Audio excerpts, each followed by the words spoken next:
Trading at Schwab is now powered by Ameritrade, bringing you an expanding library of education with even more ways to sharpen your trading skills. Access new online courses, insightful webcasts, articles, engaging videos, and more, all curated just for traders. Plus, guided learning paths with content designed to fit your unique interests. No sifting to find exactly what you need, so you can spend your time learning to trade brilliantly. Learn more at schwab.com/trading. You have unread texts from Golf Buds. Would you like me to read them? Yes. Okay. Johnny says, what are the nicotine pouches you had on the course? Walker says, 8 milligram on nicotine pouches. Billy says, I love the mint one. I like that one. Walker says, me too. By the way, you both stink at golf. LOLOL. Come on. Carry on nicotine pouches. Shop now at onnicotine.com/group text. Warning, this product contains nicotine. Nicotine is an addictive chemical. On your mark, get ready, start.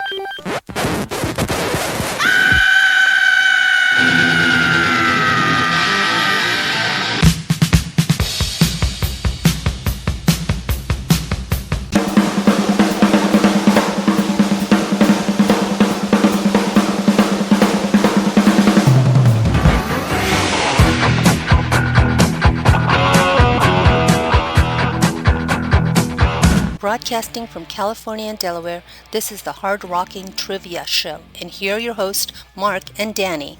I might go see Angel on Saturday. They're playing the Whiskey, so. Definitely go. Yeah. Go stand to your left, so you're in front of Punky. I was last time. Boy, he looks weird up close, as you know. Ooh, good Lord, dude! I was 5 feet from the guy, and I'm like, holy damn, dude! But then you stand next to him. What have you done to your face? Yeah, it's all frozen, but the guy can still play his ass off, and oh yeah, you can't fuck with him because he's actually kind of a big guy. He's not a little guy. Oh, he's probably 6'2" or 6'3". Yeah, and he's still in shape, and he's in his 70s. Like, holy shit! But his face is wow. Plastic. Yeah, lots of injections. Yeah, whatever floats your boat.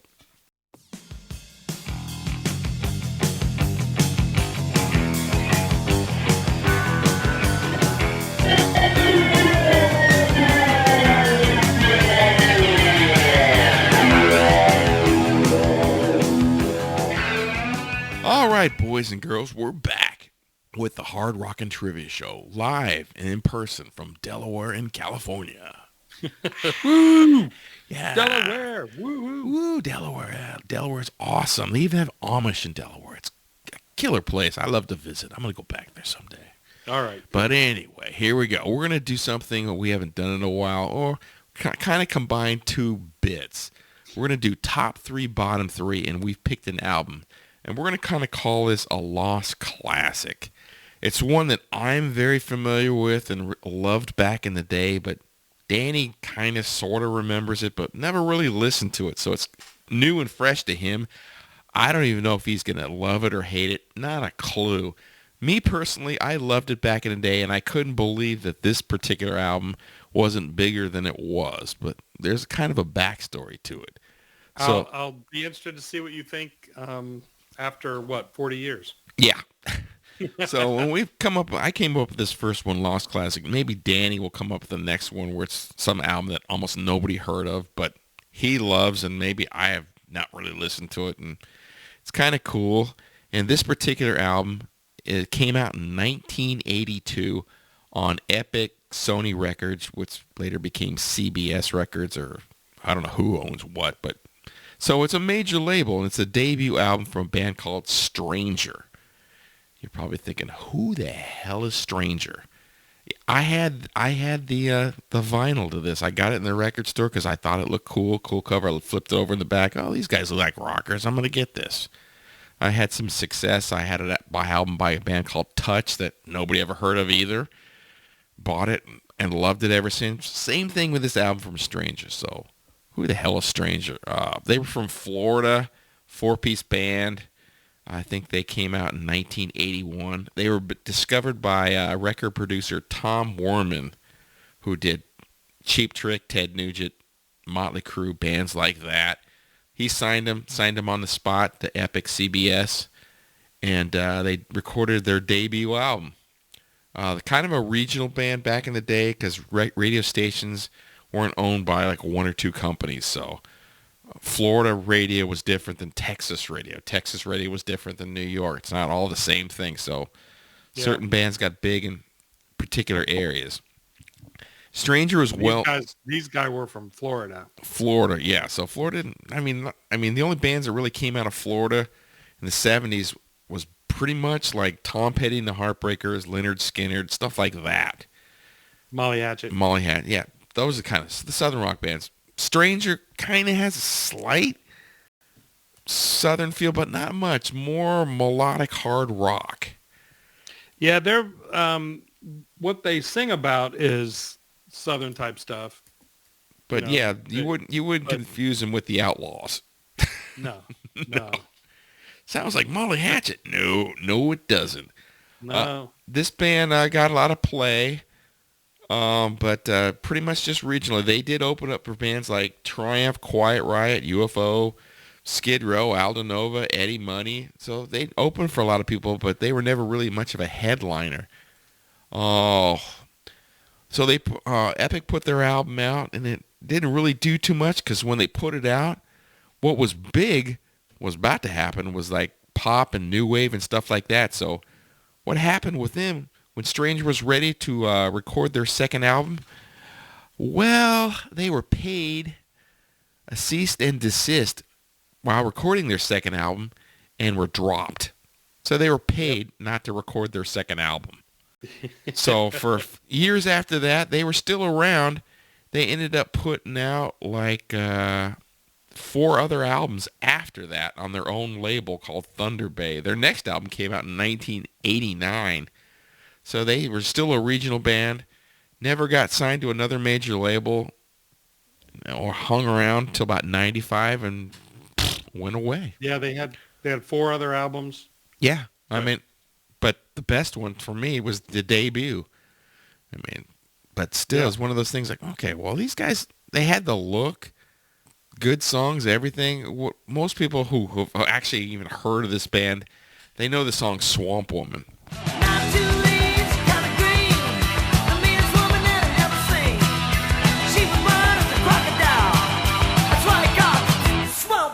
Which it's got that southern feel to it. In fact, that song appears on 2 separate albums. And it's a good tune. There's a cool video on YouTube for that song. Yeah. Really low budget, though. Oh, yeah. It's just a video of them playing. Yeah. And there is some things. There's actually a video of them playing in the Universal Amphitheater in L.A. open for somebody else. But, I mean, where I lived in the 80s, I was in the Virginia area, and then I moved to L.A., Stranger never got any airtime. This album didn't sell worth squat. And, they went away. It's been reissued a couple times, so you can find it. You can find it on Spotify. So maybe after the show, if you're curious, would you like this? Would you not like it? We're going to intersplice clips. So if it sounds interesting, you go on Spotify. It might be on YouTube too. Check it out. And if you like it, you can probably track it down. It's not going to be that expensive. So, Danny, I love this album. What was your initial response to this album? I really liked it also. I'm thinking, why do I not know this band? Why didn't we listen to it more back in the day when we lived next door to each other? But maybe we did, and I just completely forgot. But I don't remember any of these songs, so I went through it like 3 or 4 times in the past week or so. It reminds me of early Riot. I don't know if you got that at all. I can see that. It's the same time frame, and we both like early Riot too. So yeah, why didn't you listen to it? They have a lot of riffs, kind of like Riot, but that's the one thing that got me and listening to the album. A lot of the riffs sound very similar to each other.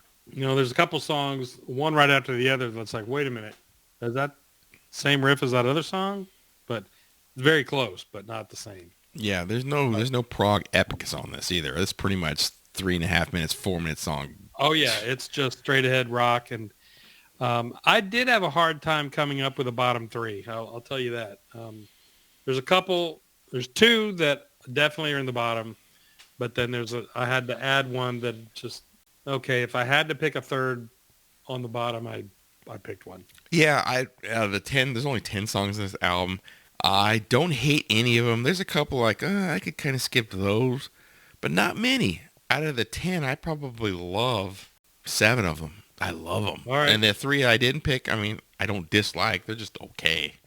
Here's another interesting fact about this. The opening track on this album is called Jackie's So Bad.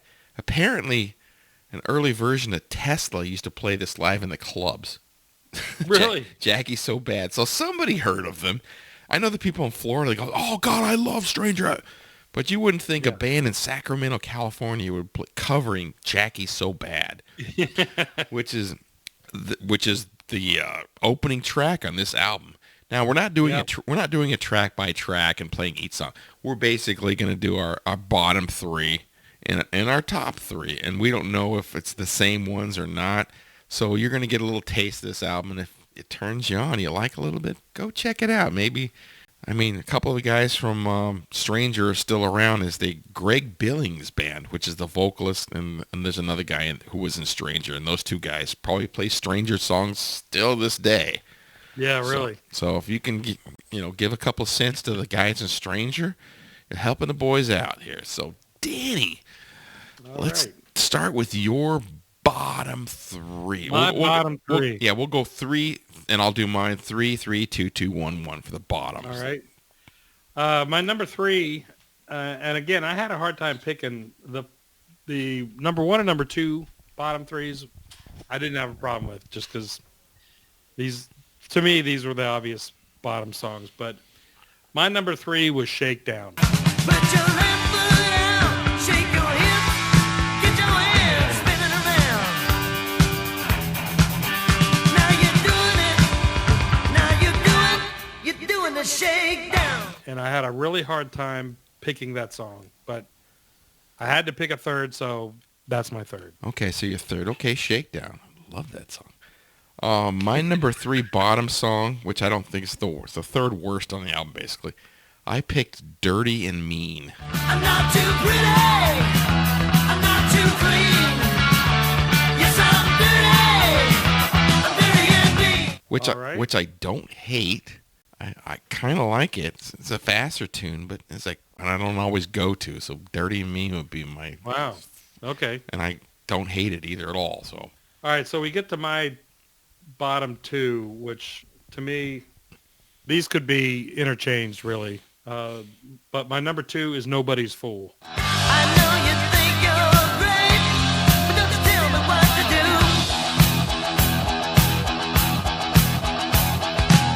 'Cause nobody gonna treat me like a fool. Okay. Not a fan. Wow, Nobody's Fool. I think we're going to hear about that later. And that's not Cinderella's version. No, that's a faster tune. Nobody's Fool. That's very interesting. Okay. Yep. Wow, we're going to be different on this one big time. Right. My number 2, be surprising, is the opening track on this album. Jackie's So Bad. She was good. I thought she was good.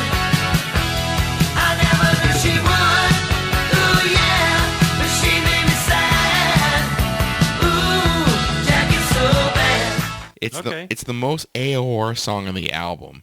Mid-tempo, catchy chorus. I don't dislike it at all, but I just had to pick a song that I like some of these other songs a lot more. And I like Jackie So Bad, but it's the second worst on the album. But again, I don't hate it. There's only one song on this album I could skip every time, and it's not that. Okay, so that's my number 2. All right. Okay, so my bottom-most song is Get On Up. Take one step, you take 2 steps, you take 3, and get on up. Wow. Not a fan of that at all. Wow. So if I picked your top 3, you are completely wrong, because my top 3 I think are good. Okay, so my number 1, the worst song on the album, which I thought you were going to pick, because you generally don't like ballads. And this is the only song that's really kind of a ballad. It's called You're My Kind of Woman. And she's my kind of woman.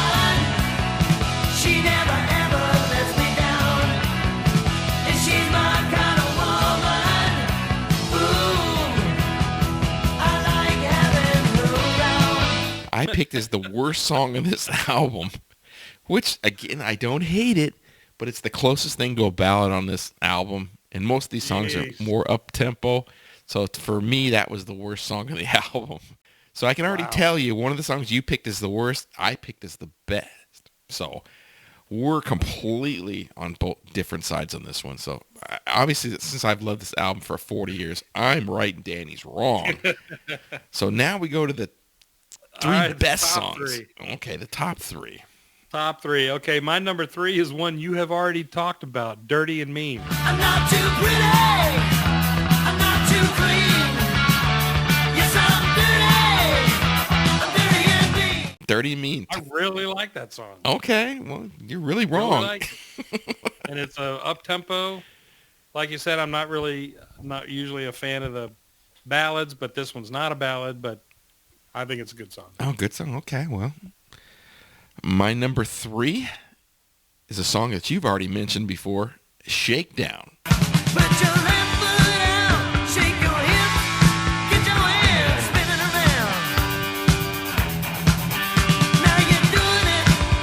Now you're doing the shakedown. Love it. Love it. Wow. Shake, Okay. shake down. Good tune. And All right. and it appears on a couple of our Spotify playlists for sure. Stranger is represented in the 80s one, and in the our giant playlist of over 2,000 songs, by at least 6 songs by Stranger are represented. Cool. So Shakedown is definitely on there. Dirty and Mean is definitely not on there. So See, that's not right. I should add it myself. yeah, you're probably right. My number 2 top 3 song is one you've already mentioned, My Kind of Woman. And she's my kind of woman. She never ever lets me down. And she's my kind of woman.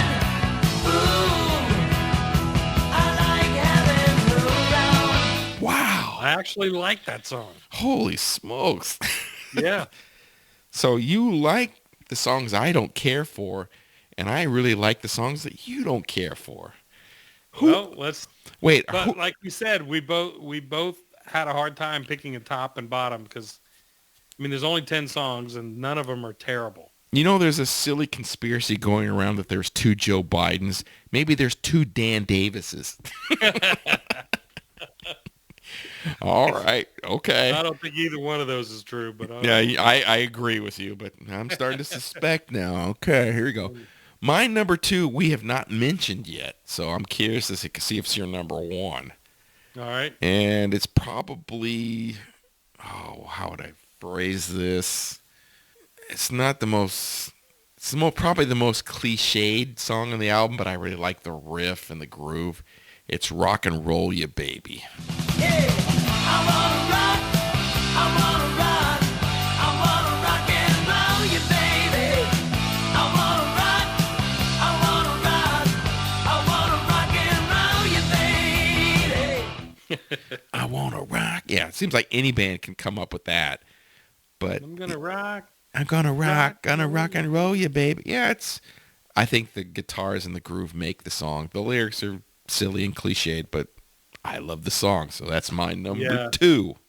I was going to put this in my bottom 3 because of the lyrics, but the riff is great. The guitars are great. So Yeah. I didn't choose it at all in either top or bottom. Okay. All right. I'll be interested to see if our number 1 song is the same, but Oh, I know it's not because you've already mentioned it on the other side. if you put Get On Up, We'll get to it. oh, Jesus Christ. My top song is Coming to Get You. I'm running the trail now, baby. And nothing you can do. I'm coming to get you. All right. Coming to Love get that you. Good tune. Yeah. I can't, this doesn't appear on my list, either list, but I like the song quite a bit. It's funny, so far we have not mentioned the most popular song in their catalog, which is Swamp Woman, what they're known for. Well, And Swamp Woman would have been my number 4 top song. I kind of swapped it out, that and Dirty and Mean, but yeah. You ready for my number 1? If it's Get On Up, I know. It is not Get On Up. It's Nobody's Fool. I know you think you're great, but don't you tell me what to do.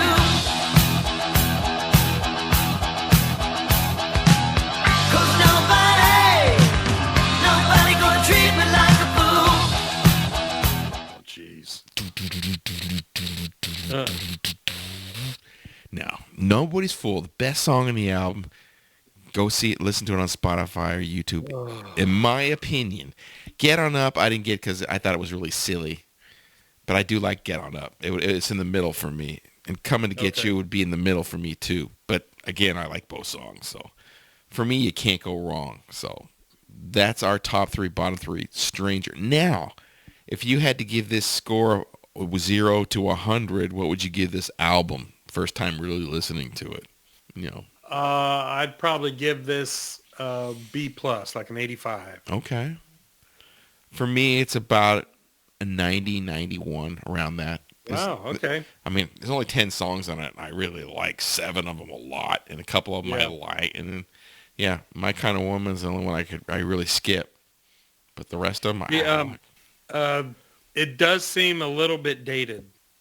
Yeah. You know, but it's from the early 80s, so it makes sense. It's 40 years old.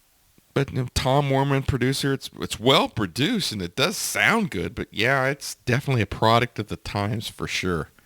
Yeah. But it is kind of funny when you're given a cease and desist not to record your second album, and they pay you to go away, which is that's brutal. Yeah, the only other time I really heard of that is when Damn Yankees was recording their third album, and grunge happened, and Damn Yankees was going to record their third, and they gave them like $1 million to go away, and they did. I'd take $1 million to go away. So yeah, I would too. There are plenty of islands I'd go to for $1 million. Absolutely. Here's $1 million. Never hear from me again. We're going to tear the contract up. Here's your $1 million. So what is?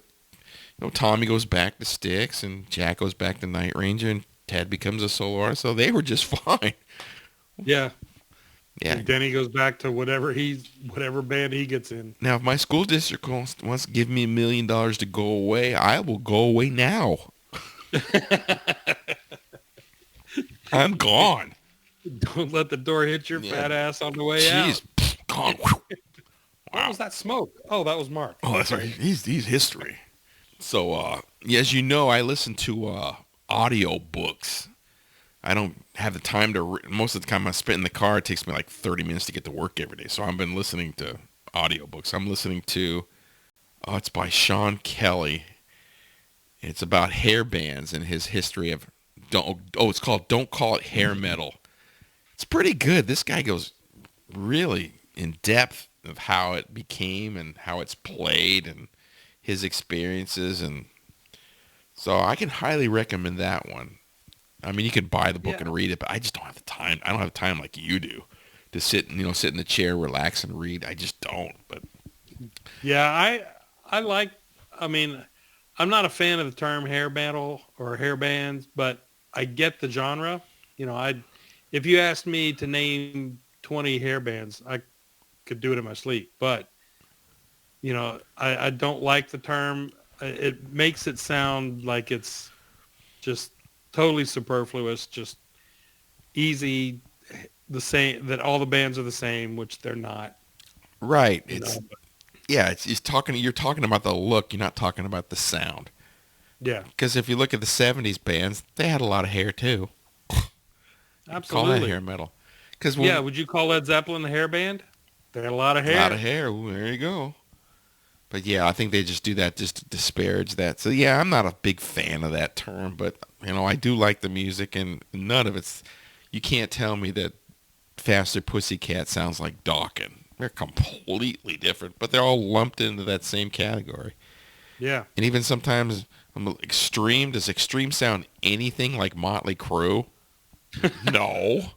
I mean, you could make an argument for and against just about any band of whether or not they're hair metal, except maybe Poison.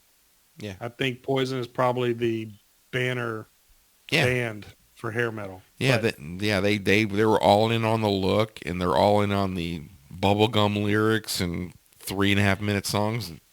Which would you consider Toto a hair band? No. No, definitely not.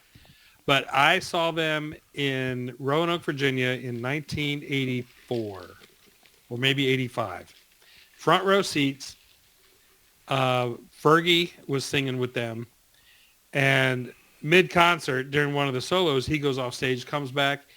He smells like he has sprayed an entire can of hairspray on his hair because it was completely sticking up.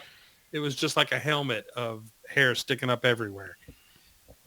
Does that make him a hair band? Yeah, you should have flicked your lighter. Had another exciting show.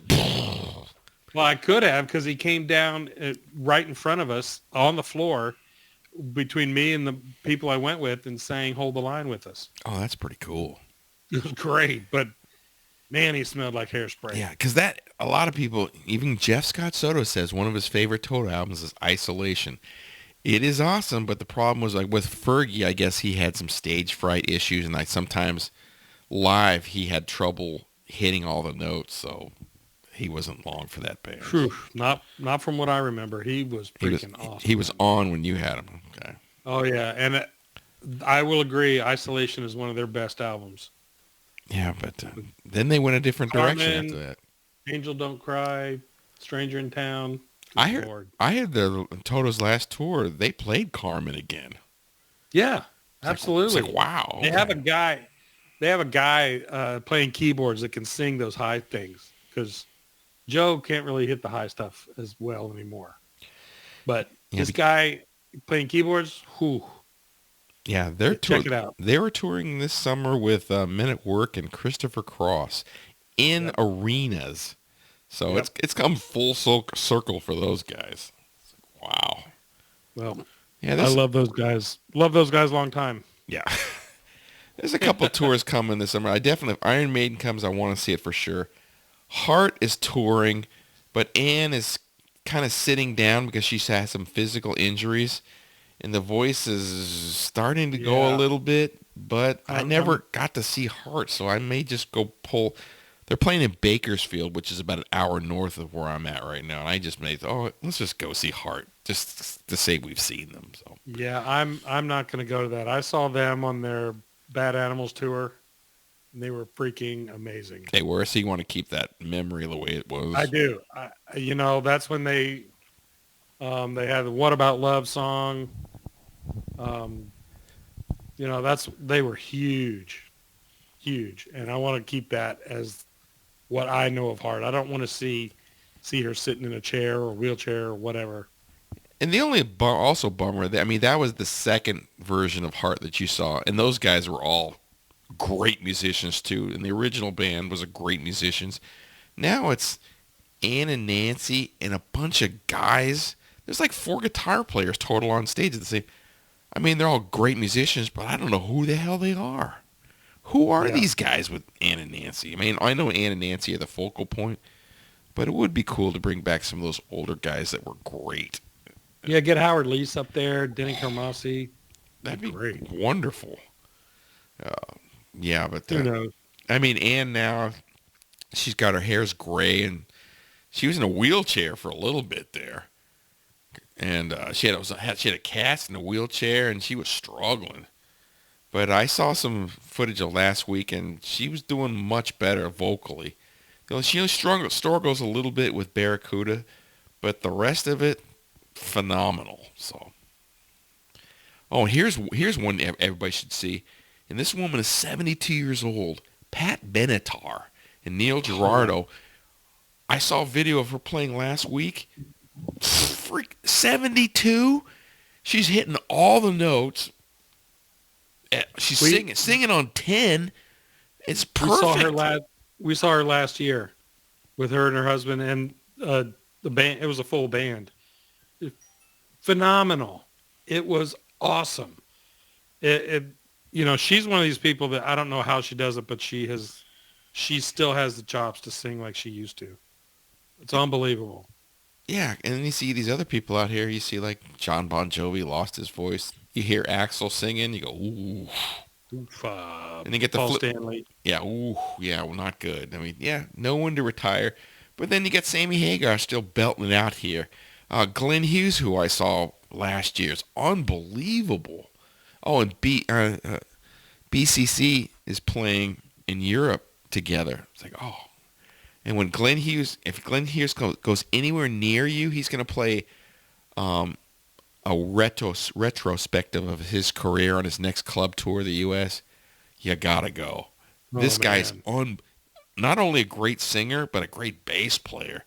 My wife was blown away, and she knew nothing about Glenn Hughes. Like, this guy's great. I'm like, yeah, I told you.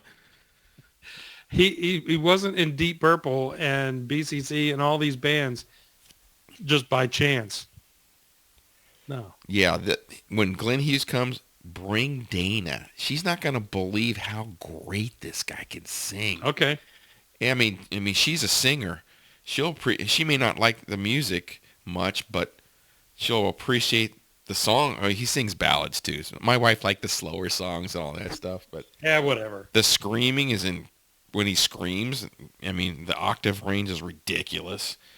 I mean, and the band he had was so good. Oh yeah, so anytime Glenn Hughes comes anywhere near you people out there, go see him, because we know how much longer he's going to be around. So yeah, we're all over the place. You got anything else to add there, Dan? I am going to see a tour called Legends of Country Rock, which is like Firefall and Poco, guys from those bands. I don't exactly know what they're doing, but they're coming to the Grand. I'm going to work the show and then go watch it. How many guys in Poco are left, and how many guys in Firefall are left? Well, there's one main guy, and I think he's the one doing the tour. Okay. Because I think he was in both bands. But okay. I don't know anything about it other than there's one other group that's... I only know one Poco song. I know the bass player in the Eagles was in Poco. Firefall, I know the hits, but I couldn't tell you one person was in the band, because in the 70s, Firefall had like 4 or 5 songs that you heard on the radio. Yeah, if I was there, I'd go to that. Why not? Okay, it's called Legends of Country Rock, featuring Pure Prairie League, Firefall, and special guest Ricky Furray from Poco and Buffalo Springfield. Okay, well, you know what you're getting when you go to that thing. But I remember all those bands. I couldn't tell you one Pure Prairie League song, but it's going to be, mellow country rock, pretty much. Exactly. And hopefully they got good guys playing that stuff, and it could be great live. Or it could be a train wreck, but I don't think it would be. I don't know that it would be a train wreck, because it's not like Frankie Valli and the Four Seasons that they're doing. That's scary. Yeah, they towed him out, and he doesn't even sing. He just like stands there and Yeah, he looks like he's on his last legs, and he's just moving his mouth. It's like a wax figure. One of those things you see at It's a Small World moving. Hey. Yeah, animatronic. Yeah. When I saw the video of that, I felt so bad for that guy. Like, why are you doing to him? I mean, he can't be. Kind of like Phil Collins. Not that bad, but Phil Collins isn't. Oh, that was sad too. It was like, oh, Phil. I mean, all those divorces. Maybe he's hurting for money, going out there performing in a wheelchair. Well, when I saw Sweet right before the pandemic started, he was playing pretty much sitting down in a chair. I mean, he sang great and he played bass great, but you could see, you saw his arms, and it was just basically the skin falling off of his bones. He looked terrible. And when he got up to leave, he had to have the other 3 guys kind of almost pick him up and walk him off stage, because he could barely move. It's like, oh, this guy's not gonna make it. And sure enough, 4 months later, he died. I'm like, oh my God. But yeah, sometimes you got to know when to walk away. It's like boxers, like they stay around too long. I can go back and be a champion again, and no, you can't. No. Start to lose, give it up, and like the UFC, you start to lose, boy, they kick you out quick, don't they? You get your ass. You lost 2 in a row. Killed. Goodbye. We're not renewing your contract. You're out of here. You'll get killed. Mm-hmm. I don't know. All right. Well, I'm calling it a night. You're going to call it a night. So I might go to Angel this weekend. And if I do, when we come back, I'll talk about that. And we'll hear about your country rock experience. And I think there was one other show I'm going to see. Let me see here. yeah. And we're also, Danny and I lately have been Danny's been still Vegas. He's been everywhere, Costa Rica. I was in Reno, and I'm going to Boise. So sometimes things get crazy, and we're trying to get these shows out as quickly as we can. Maybe double up a couple times, but it seems like we got a lot going on. I knew I was going to one more show. You'll love this one. Okay. Ben Folds. Who? Ben Folds. Oh, from the Ben Folds 5 that had 3 guys in the band. Yeah. Yep. I know he's a talented keyboard player, but I think I knew one song from him, but I don't know. That's more than I do. I don't know. It's kind of He's doing a solo piano tour, so I'm working that show, and I'll go in and watch. Could be great. Maybe it'd turn into a Ben Folds fan. Apparently, he's got quite the following, and people respect him. So absolutely, that's why I'm if you can go for free, and that's me. That's both of us, really.